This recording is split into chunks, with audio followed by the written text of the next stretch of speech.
I so hope that you are ready for more casual whimsy, because Spouse put this idea in my head and I have not been able to focus on other projects since.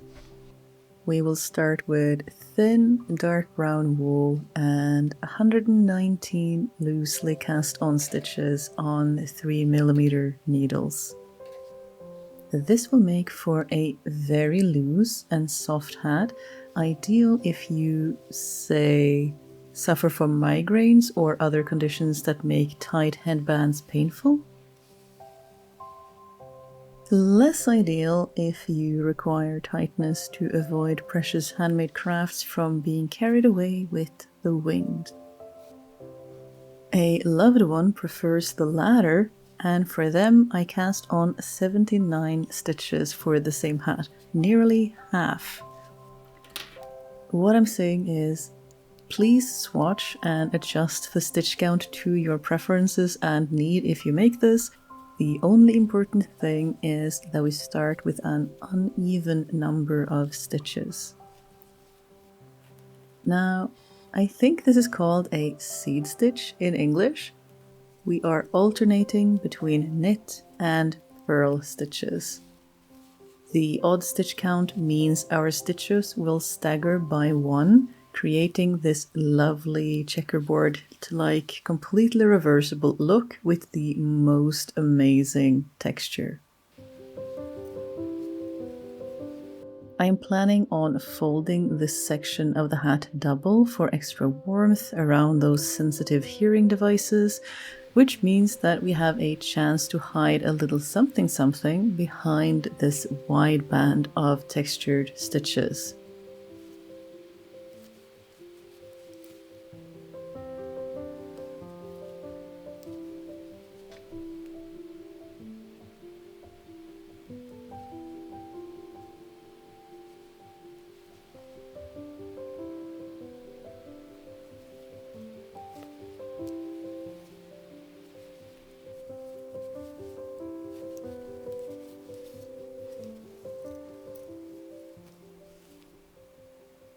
For the acorn itself, I wanted a different brown to contrast the textured cap, landing on this reddish brown from my stash.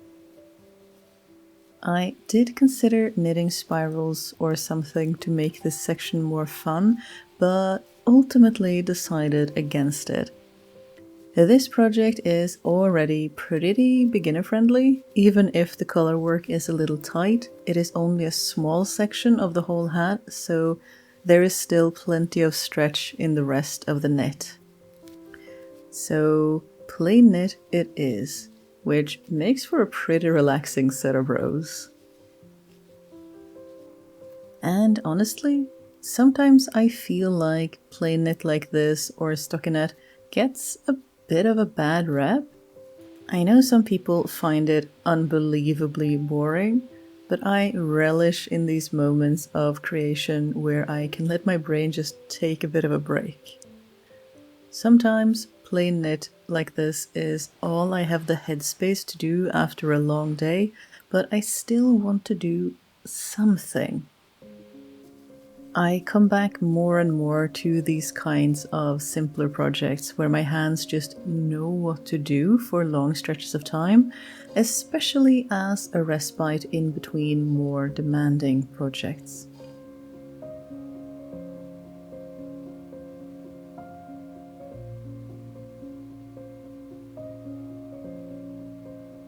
Once our hat is a good length with a few extra rows just in case, it is time to start our decreases. Again, the length is totally up to your discretion and preferences. This one is pretty long. I am dividing my stitches into 5 equal parts, so we can do 5 decreases every other row. And if you need to decrease some places but not others to make each section even, it will be much less visible while we have a lot of stitches here in the beginning.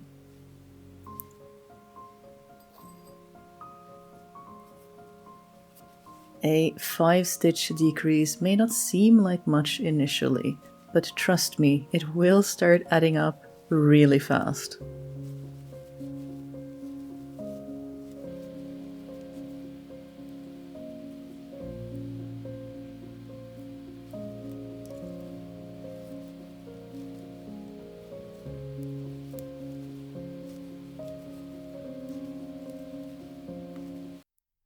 All right, now at some point you're going to realize that your circular needles are getting too large for the number of stitches that you have, and you cannot progress unless you do something about that. So we are going to transfer to a similar size double point needle.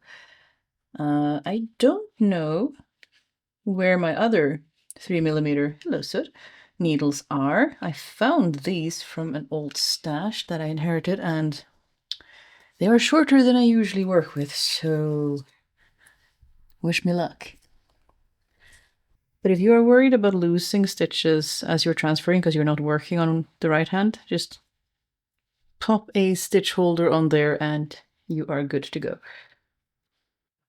Now this is a no decrease round because I find it easier to just transfer them just like that.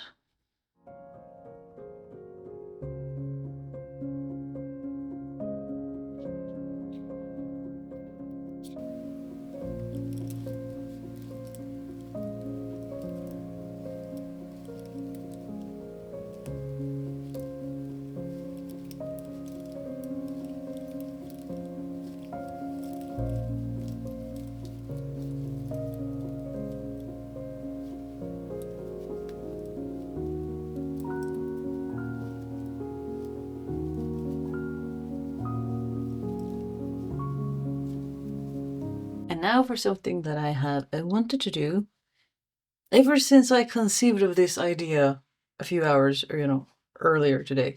We're going to swap back to the dark brown of, the bottom of the hat, base of the hat, for what is going to be an exaggeration of the little tippity top of the acorn, the little spiky bit. But instead of just changing abruptly, I kind of want it to be variegated-ish. Except we don't have variegated yarns of these two, so we're gonna try to do it like manually. Bear with me.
Will this be long enough to do anything at all?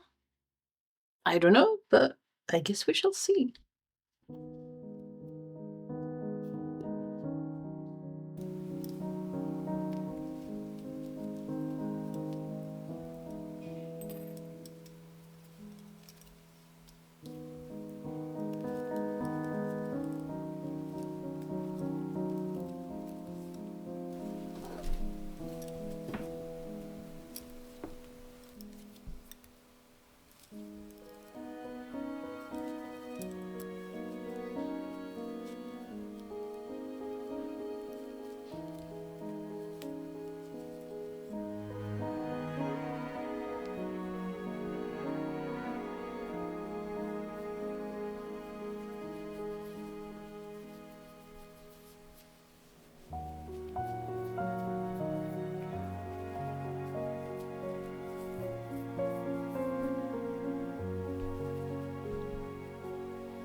madam, this is not a chewing toy. Are you so close to the snuggles? A little rude in it.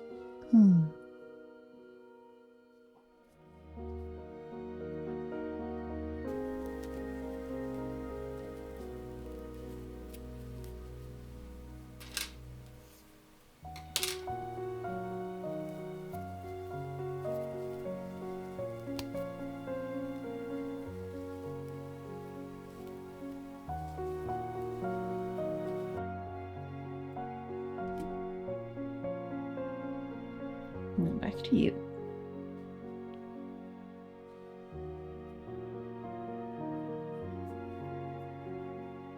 And last but not least, trying to weave in the ends while Madam is demanding snuggles.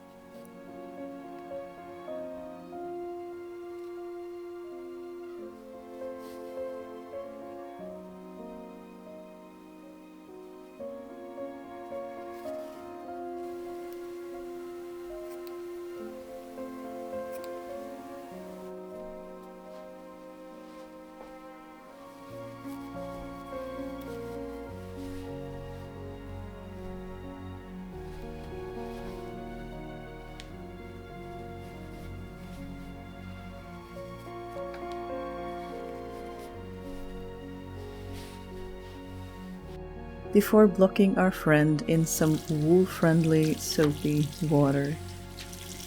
This time I actually went out and got a small bar of specifically made wool soap just to see if I would notice any difference between that and my own unscented cold process soap. I didn't really, but both helped achieve a nice soft result.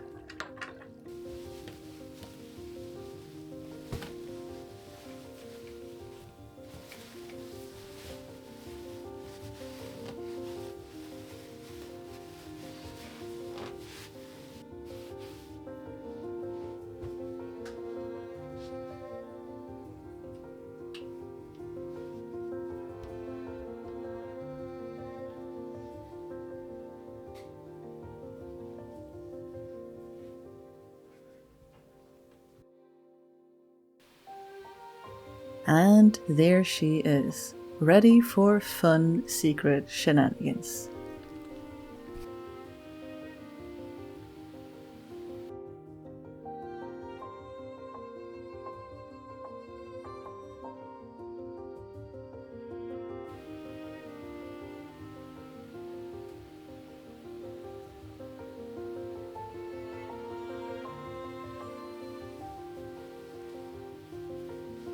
Though you will have to contend with indoor shots of this one, because we all remember what happened last time.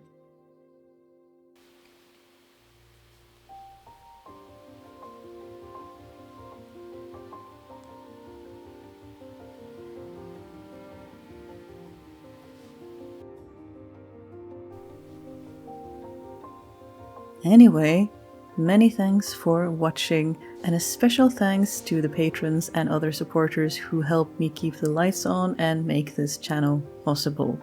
I currently have more ideas than we have winter for, but we shall see how far we can get.